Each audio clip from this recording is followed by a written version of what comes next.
let's continue with our discussion. So now we should actually prove that the BFS is going to have time O m plus n. So let's prove this.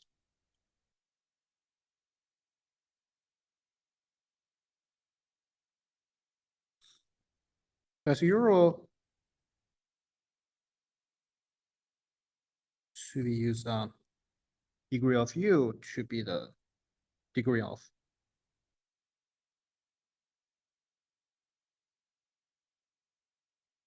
So let's, because this is like this algorithm has this kind of structure that we have this while loop, for loop, and also the if condition. So let's just look at each of them one by one. So each execution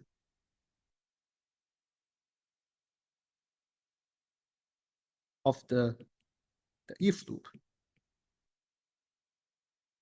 So for the if loop, it's just like each time you discover a new, basically you not discover, but you look at a specific edge, this UV, and you wanna check, for instance, if the discovered V is false, then you set the corresponding value to be true and add it to the BFS tree, and also add it to the list. And this is just some very simple steps. And each execution of the if loop is going to take you for one time.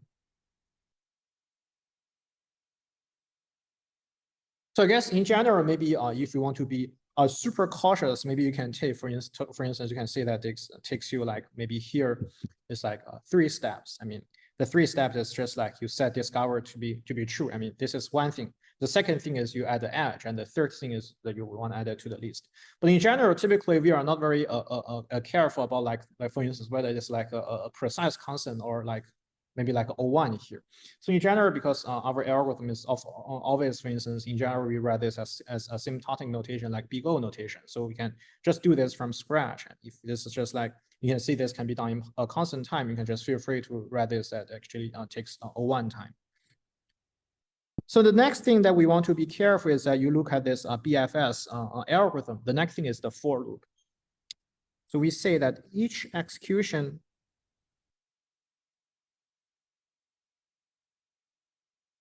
of the for loop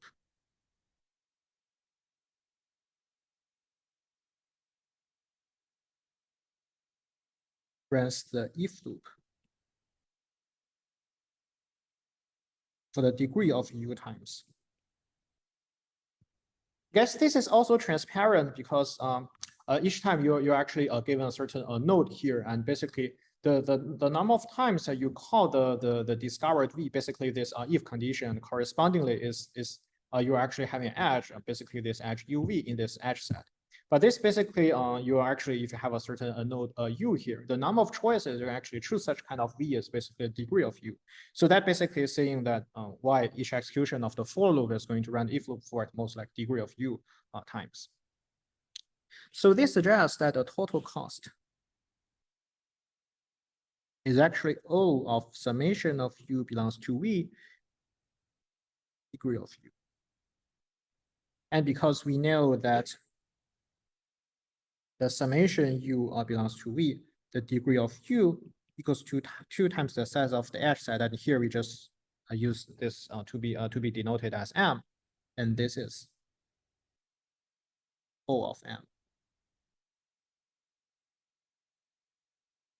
So we also need, as we just mentioned in the last hour, so basically we need ON additional time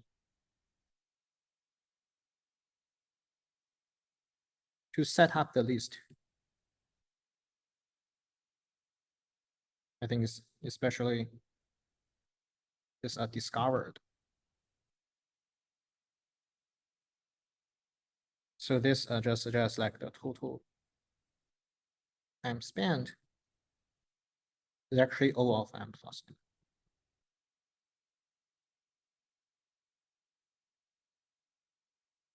Look at this. So is there any question for this analysis?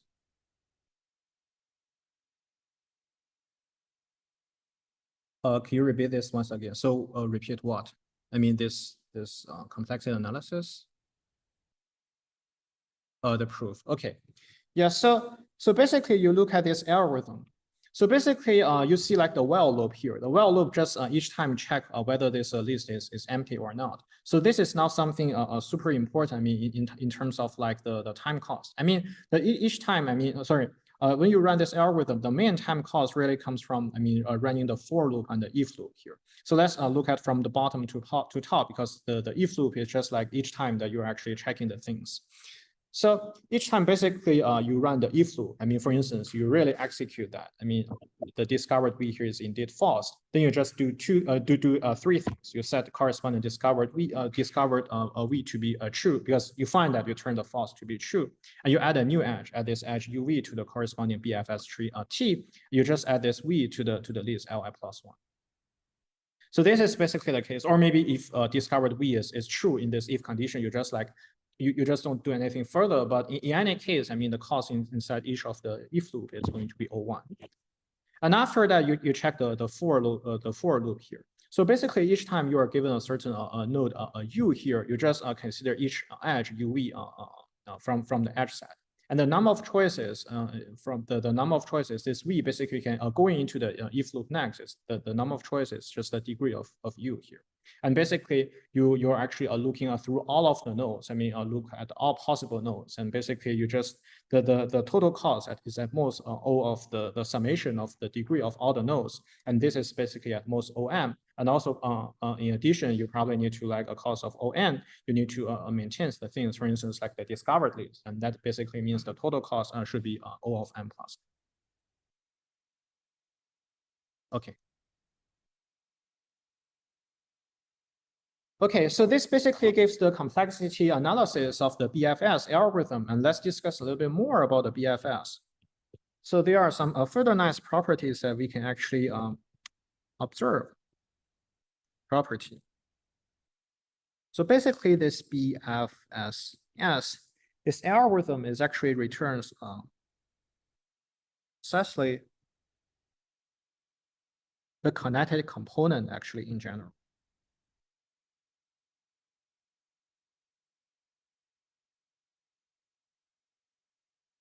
Containing S. So what do I mean by connected component? I mean, you can just imagine that maybe you have some graph like this. Maybe for instance, this is just something random. But on the other hand, there are some like maybe some other parts. So there are just no edge between different parts. So in this case, we can clearly see, for instance, this graph is actually having two different kinetic components. And basically you can see that if you run the BFS algorithm, it just returns precisely the kinetic component of G containing S. And actually in general, I mean, along this a direct corollary that we can see is that using BFS,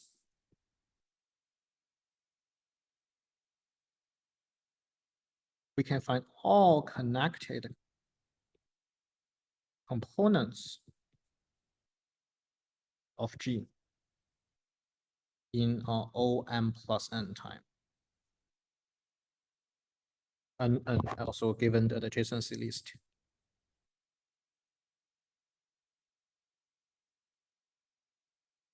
Presentation.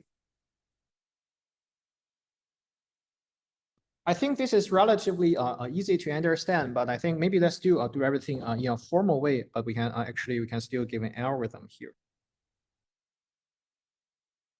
So here we consider an algorithm like this. So we initialize still an array called unclassified. And we call this, originally it is initialized to be the set of the all vertices. So while unclassified is not empty,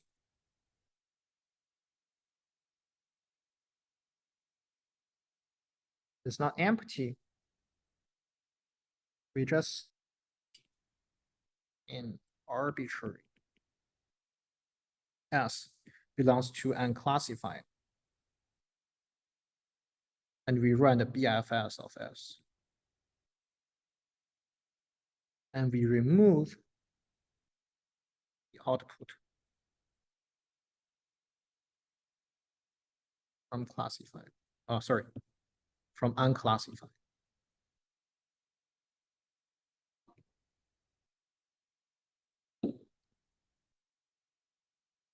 I guess this is relatively straightforward because if you want to consider kinetic components, the thing is just like each time, for instance, you run the BFS, okay, you discover what is the kinetic component, but you need to move on, and basically having this array, basically this unclassified is helping you with this. So as long as there is like a vertex that is currently not discovered yet, you just like do it, and basically you just select an arbitrary s beyond that and run BFS again.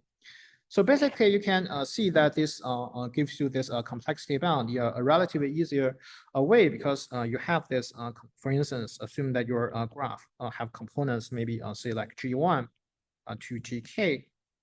I mean, components, I mean, kinetic components, each of them is connected.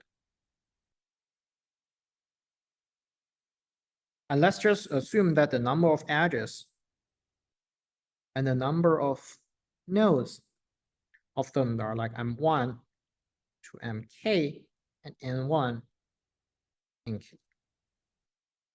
I think it is straightforward to see that M1 plus MK, etc. equals to M, N1 plus N2 plus NK equals to N. Because you just look at, for instance, like different kinetic components. I mean, you sum like the number of edges in each of them, it should equals to the total number of edges. And similarly, if you take the sum of the number of nodes in each of the connected components should also equals to N.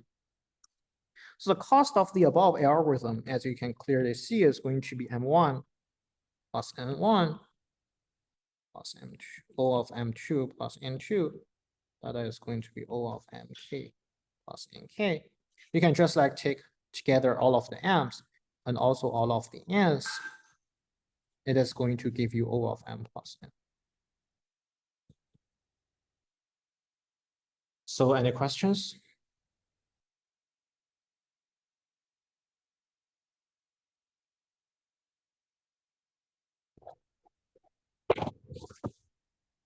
Okay. So now we are actually going to talk about something slightly different. And actually we are going to talk about a similar algorithm.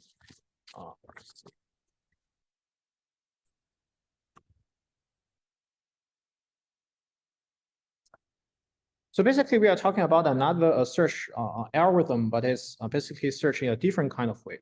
So basically, in this BFS, and actually by the name is a breadth first. I mean, what is like something in contrast to breadth? I mean, here in breadth, we basically each time we just try all of the neighbors, and basically we can see such kind of level sets. So I think in contrast, another thing that we can consider is called the depth first search. The DFS. So since we have introduced the algorithm for the BFS, and I just mentioned, we have the intuition that maybe instead that we really want to pursue the breadth at first. I mean, maybe we can also consider the depth. I mean, we really want to go into deeper into the graph. I mean, as a first priority. So maybe let's just give the algorithm here, and you can clearly see the intuition here. So algorithm DFS. And it's going to actually look like this. So we are still going to use this kind of a discover set as the description of the algorithm. So we are going to initialize discovered as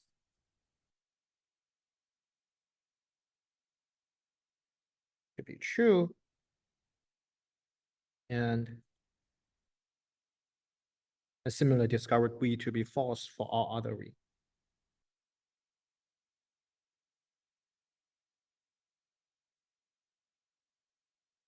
So here we are going to use something very interesting from data structure called stack. We denote a set to be a stack with one element as. So I think I should really explain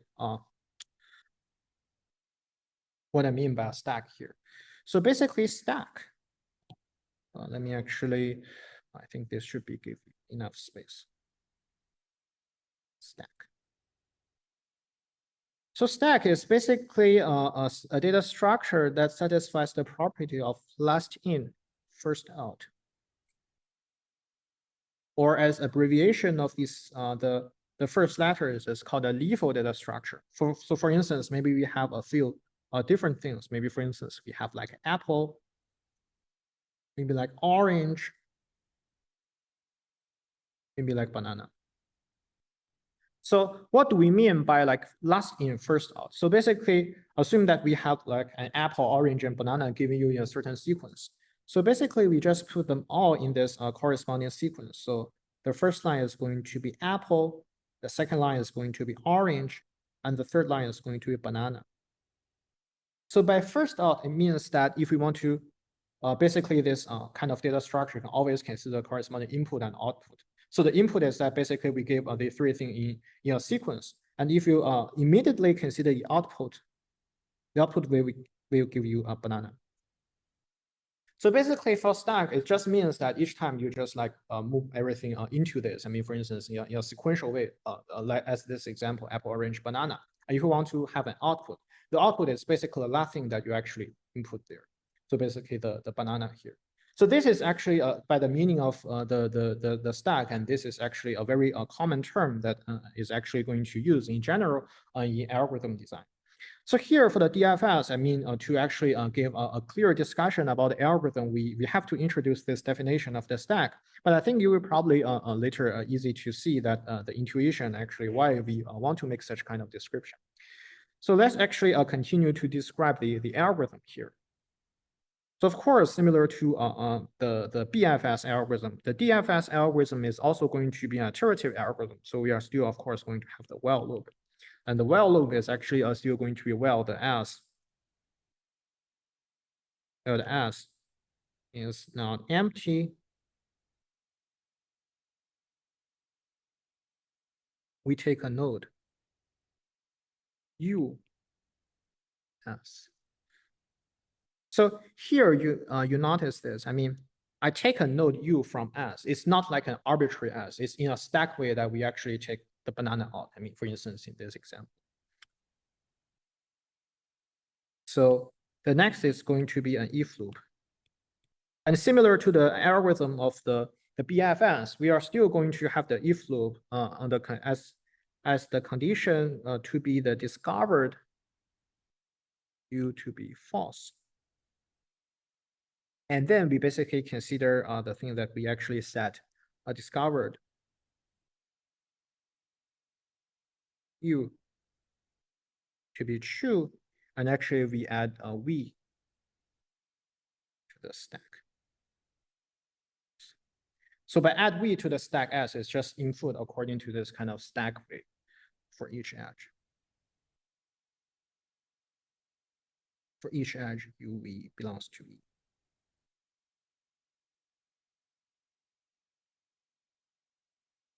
So here you see the algorithm, the description is quite different from BFS. And actually, this is more like a recursive algorithm. By recursive, I mean, this is not an algorithm that you just like run from top to bottom. I mean, for instance, if you consider BFS algorithm, you just like keep running this, you go through like the while, for, if loops, and finally it finishes.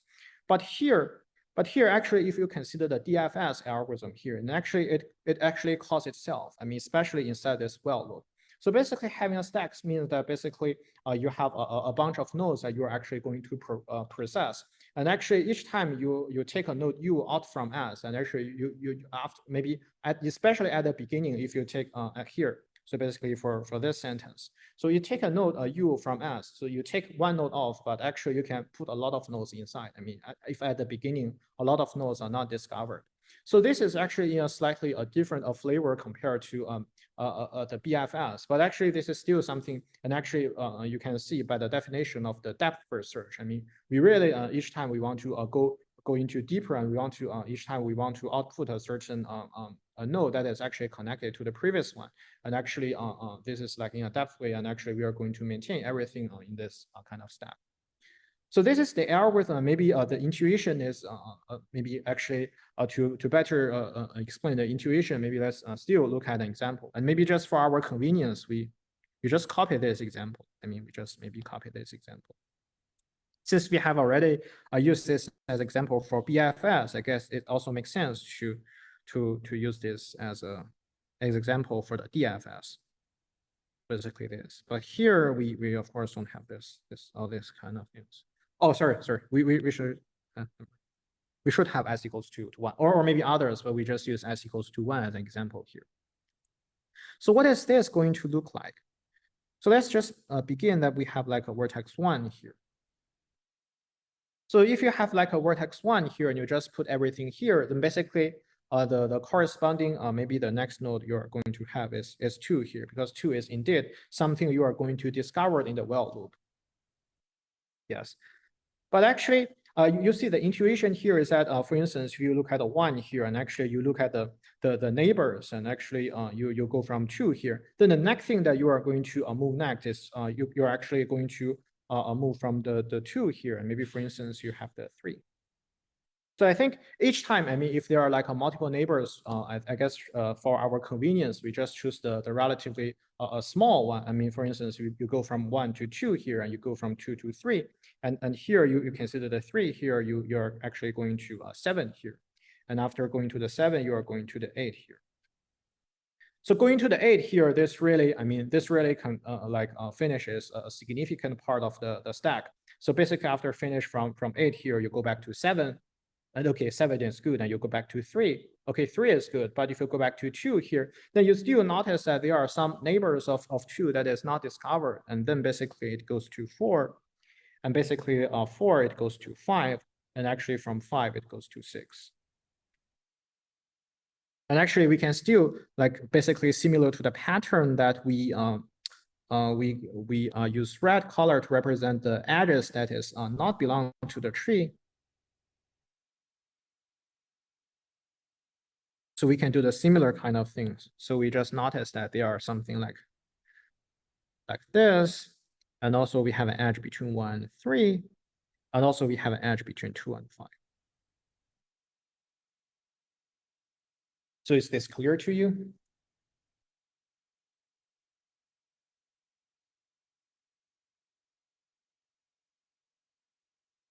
So the next thing that we are going to prove is that actually the DFS, I mean, speaking of the complexity, is also O of m plus n. So let's write this down rigorously.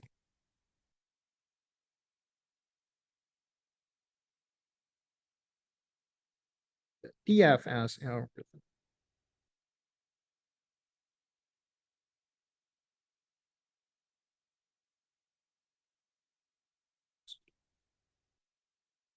We also use the adjacency list representation.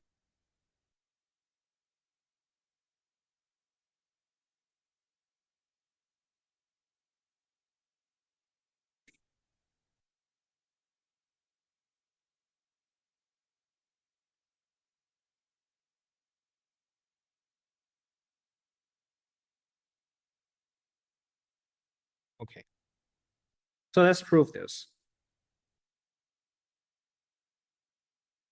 So I guess the OM part is relatively clear that basically the cost of maintaining everything, I mean, maintaining lists,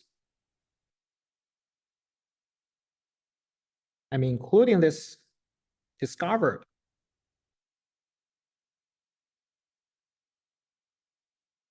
is basically ON. So I think this is relatively straightforward, but we need to be careful about the stack. I mean, in general, I mean, how many times that we actually transverse along this, and in general, what is the cost that basically we run the algorithm other than maintaining, it's just like the running time cost of this. So we do such kind of analysis. So in the algorithm,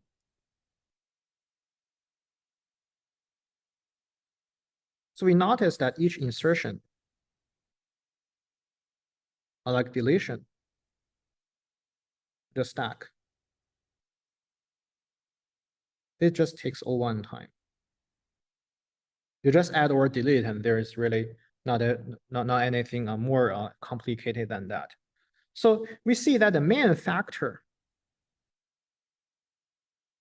I mean, looking at this algorithm, the main factor is that in some actually you run this algorithm in some scenario, I mean, at a certain time, the stack can be quite long. So in general, I guess if you want to consider the stack as we just mentioned, I mean, adding things or deleting things is really something easy.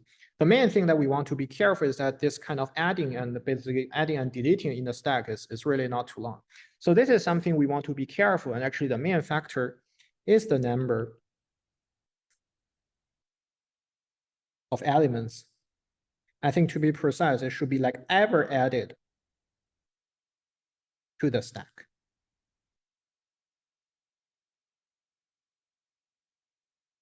So we further make the discussion that actually node V will be added to the stack.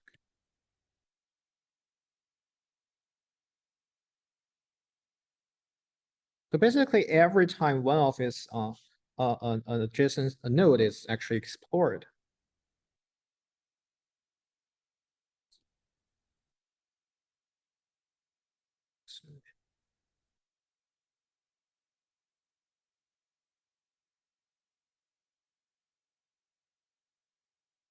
so from this perspective, we can see that the total number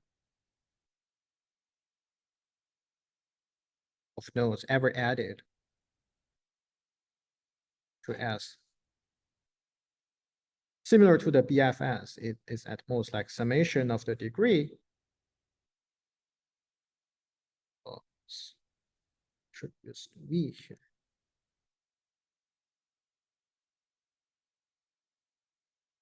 Is actually at most 2m. And this implies the total complexity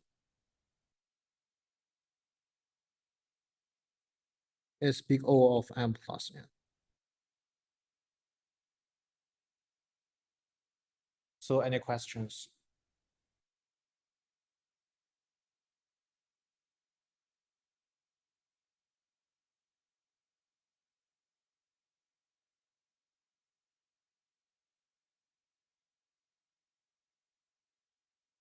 Okay.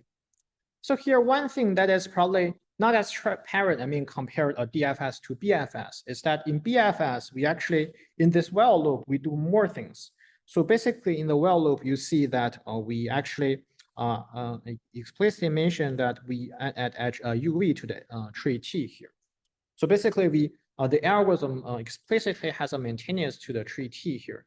But here, I mean, if you only look at the algorithm here, the algorithm per se did not say clearly about how you would like to mention the tree T here. So this is actually something doable. I mean, basically, we would like to make a remark here.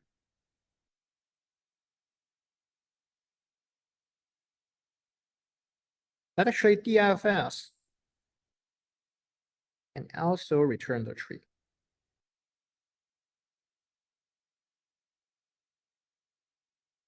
And actually, this can be achieved, I mean, by a slightly more sophisticated argument. I mean, here, if you look at this argument, we have this stack, and each time we just put the vertex inside that. I mean, if you want to have like basically have a maintenance about what the tree is here, I think basically you can imagine that you want to solve this. It's just that you maybe need like maintain more information each time you put a node inside of the stack. And actually, the idea is just that each time you can actually can be achieved by using an array called parent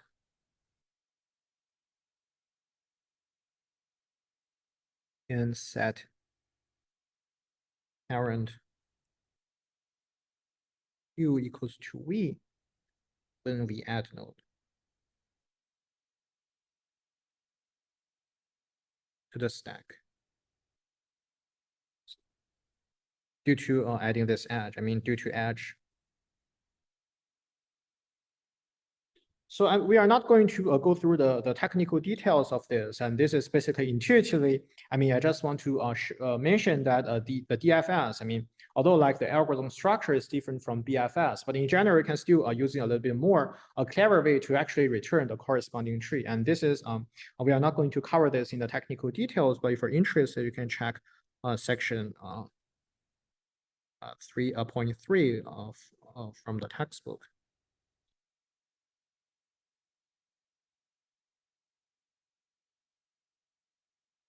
For details.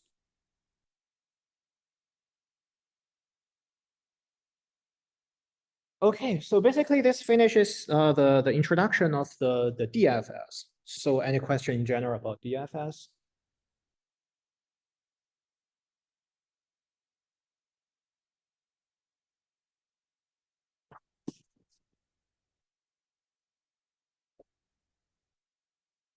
Okay, so I think we have been discussing about like in general trees and basically some interesting ideas about like searching around the graphs and basically this idea of breadth first search, the BFS, and also depth first search, DFS. So basically this kind of ideas. And I think we in general, we have want to have a good understanding about graph problems. And here I think maybe the next thing we are going to introduce is we are going to introduce some other kinds of graphs that is in general of interest, and I think people discuss a lot. So next thing that we are actually going to introduce are called the, excuse me. The next thing that we are going to introduce are called the bipartite.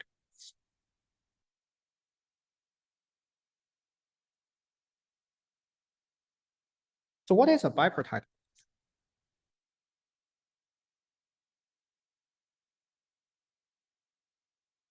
So bipartite graph is basically a graph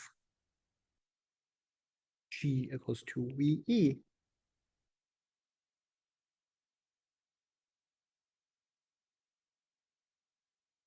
So if the vertex at V can be partitioned into two parts.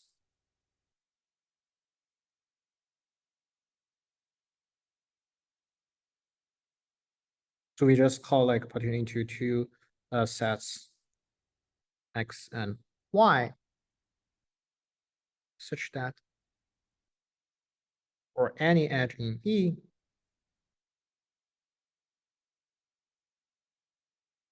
it has one edge, it has one end in X and the other in Y.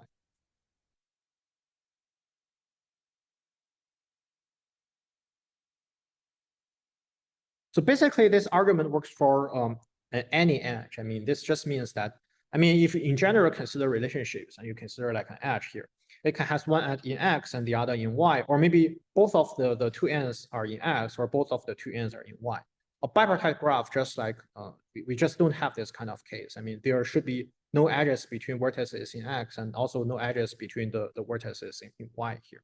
So maybe for instance, like a very natural example is the stable matching problem, where you can say like as if X equals to the set of students and Y to be the set of graduate schools. So this is basically the example we discussed last lecture. So in general, we want to have a good understanding about what kind of graph is bipartite. I mean, like basically in a stable matching problem, I mean, this is really straightforward that you see like, okay, there is a group of students and actually there are a group of graduate schools. But in general, I mean, you just like consider like edges. I mean, this kind of graph. I mean, in general, for instance, whether this graph, I mean, this example is bipartite. So this is definitely an interesting question. This is probably something we want to have a good understanding. So for instance, maybe let's just take a look at some examples. For instance, like which is not bipartite. And I guess a trivial example is just a triangle. So you consider this, whether this is a bipartite or not. So this is not a bipartite graph. So why is this the case? So we just like consider the pigeonhole principle.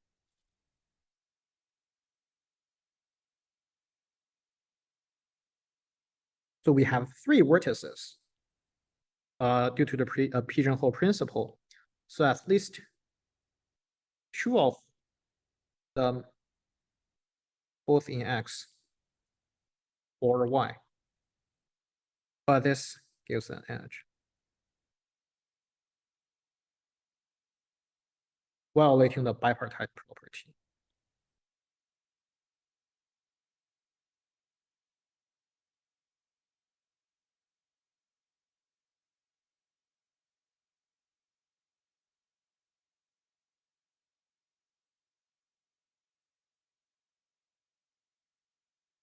But how about this graph? Is this bipartite or not? Yes, this is bipartite because you can just call this. And this is bipartite.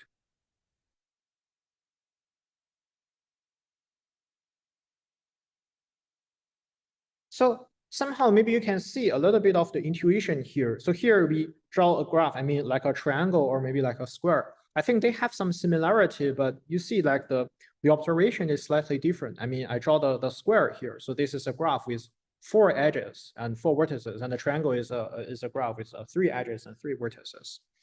But actually, by the pigeonhole principle, we exactly see that this cannot be a bipartite graph. But here, I mean, if you consider like this kind of cycle, I mean, the square is basically a cycle of length 4. You can have this kind of way that you alternate between like x and y, and you actually make this as a bipartite graph. Oh, a student saying I'm muted. Oh, can you hear me? Oh, okay. Okay, students can hear it. Okay. Okay, great. So if you look at this this square, that basically you have a cycle of length 4. You have this kind of way to alternate between xy and xy, and actually this gives you a bipartite. So maybe you have the intuition that maybe like the length here is the length of cycles can be here something really bothering. I mean, like a triangle here is maybe in general not something you want. And actually, this is an observation that we can formally turn this into a theorem. So a theorem is that a graph G is bipartite if and only if it does not contain an odd cycle. I mean, by an odd cycle, it just means a cycle of odd length, like a 3 or 5 or 7, etc. So I guess this is basically the intuition that we learned from the triangle and the rectangular or square example, and actually something maybe we can formally prove this, and actually let's do that. So let's just prove the 2 directions separately. So let's prove the direction where we assume that the graph is bipartite, and we want to prove that the graph actually does not contain an odd cycle. So assume the contrary.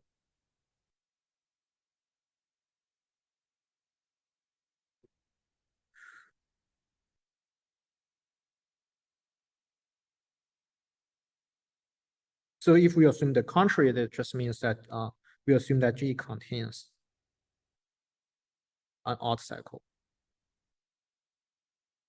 Because it's an odd cycle, we can just write like V1, V2 to some V2K plus 1, such that Vi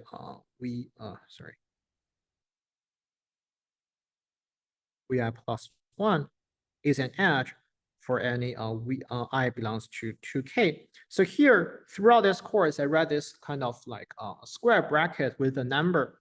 It just in general means that we define, basically in general, let me write the notation. Like a whatever, maybe like an M here, like a square bracket here just means the integers from 1, 2 until this number. So this is just for abbreviation. So basically we consider like a cycle here just means that each Vi or 2Vi plus 1 belongs to the edge set. And also in addition, we need to know that V2K plus 1 V1, this is also belongs to the edge set. So let's just take a very close look at this set. I mean, because we are talking about a bipartite graph, and also we are actually, we consider this direction where we assume that this graph to be a bipartite graph. So among the vertices, I mean, V1, V2 should be 2K plus 1. So we are using something, I mean, if we want to get a contradiction, that is going to be in a similar flavor that we discussed about this triangle example. So basically, we are still going to use the pigeonhole principle.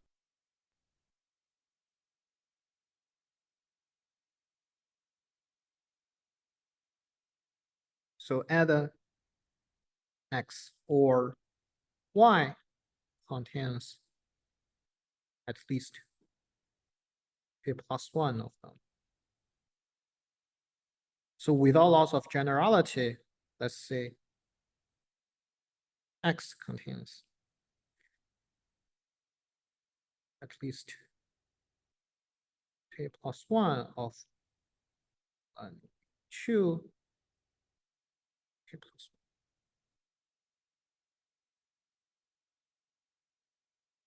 1. But I guess this just immediately gives you a contradiction.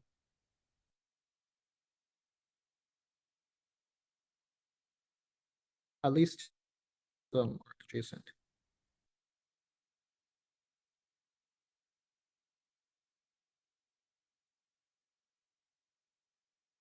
Giving an edge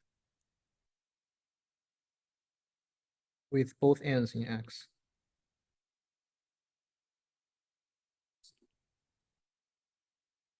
So this is basically how we get a contradiction here. Oh, so a student mentioned that can you get Taiwan? So the TA. So one of the students is probably trapped off the Tencent Zoom. So the TA, 张宇博，有一个学生那个好像跳出去了，你可能稍微看一点。对。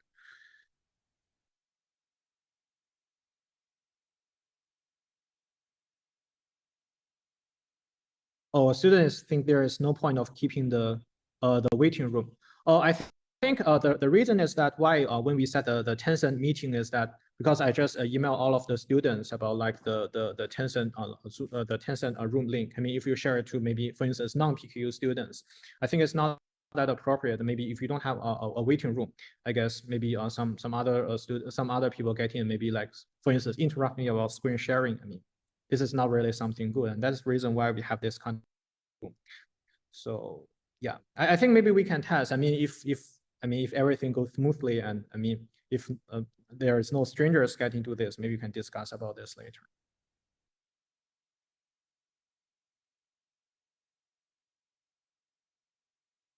Okay, so this basically finishes the first part that assume that the graph is bipartite. Then we are sure that actually the graph cannot contain an odd cycle.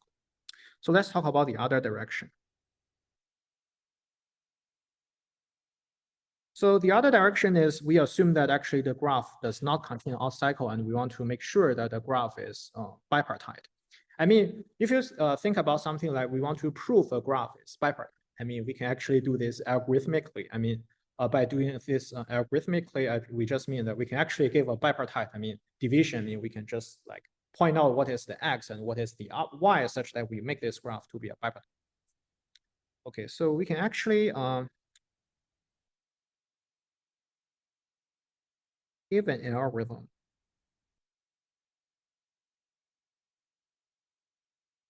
for finding bipartite.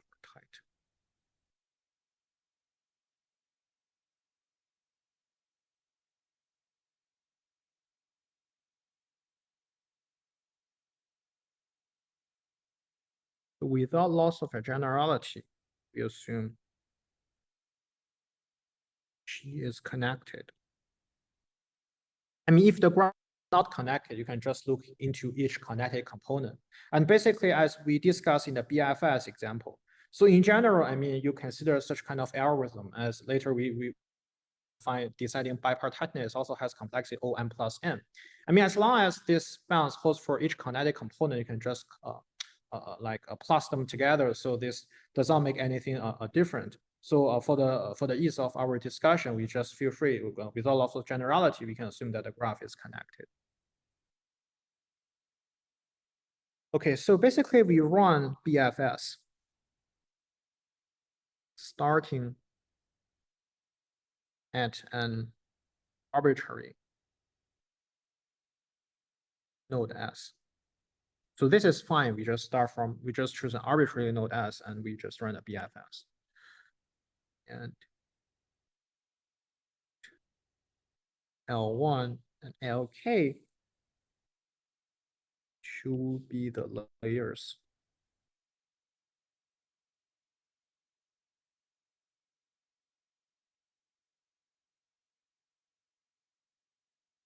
Produced by the BFS. And we know that basically by the analysis of BFS, the running time is OFM plus N. So the very important observation here is that we want to make sure, because basically we are talking a bipartite graph, and in general, basically using the BFS, we see that there are layers in this graph. So a key observation that basically about how we are going to utilize this fact that the graph does not contain any obstacles is that let me write this actually in red color to emphasize that there cannot be edges between the same layer.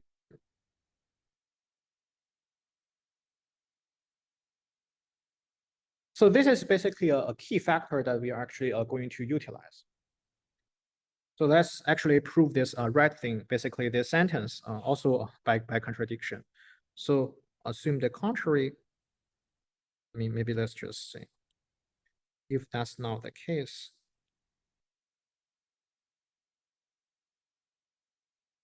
say, assume that maybe we have like UV, should make them look different. Say UV belongs to Li, and there is an edge between them. So here, let's, because basically we have this kind of layer structure, and I think maybe let's just write this on the next page. So we have here, and this edge maybe by the BFS, maybe is actually going to have something among this. So we have a U here, and we have a V here. So basically this is the layer Li. So we consider like the parents of U here. Maybe we can go a little bit above here, a little bit above here. So ultimately, we are going to have a point, a W here, and we call this a W. Let's see. Sorry, so we let this W to be the LCA of UV. So here the LCA represents the lowest common ancestor. So the lowest common ancestor. So basically that is you run the BFS, you're from S, and you go to U and B. They are both in the same layer Li. So basically, ultimately, if you look at as I just mentioned, you look at the parent, I mean, of U and B respectively. So ultimately, you are going to meet. I mean, if they are actually very far away, ultimately it can be the point S. But we consider like the lowest common ancestor here, the W here, maybe like the W here is going to evolve like this. So we are actually going to find a contradiction. I mean, look at this UVW here. So maybe let's just say, like W is at layer A. And basically by this definition of the common ancestor, I mean, ancestor must be smaller than I here. So the issue that we notice is that because we assume that there is an edge between U and V here. So the issue that we notice is that there is actually cycle containing W, U, and V with length like 1 plus J minus I plus J minus I. So this just means that this one just means you go from U to V, and this is like V to W, because W is in the layer of Lj here. So there are basically like a path here. I mean, from V to U that is of length J minus I. And similarly for this J to I is like basically the length from W to U. And this is going to equals to 2 times J minus I plus 1, which is odd. Contradiction.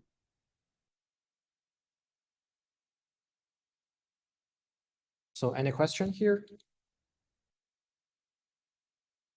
Online, let W equal LCA. Is that a U or a V? Yeah, let me read this. LCA of U and V. Oh, okay. Thank you.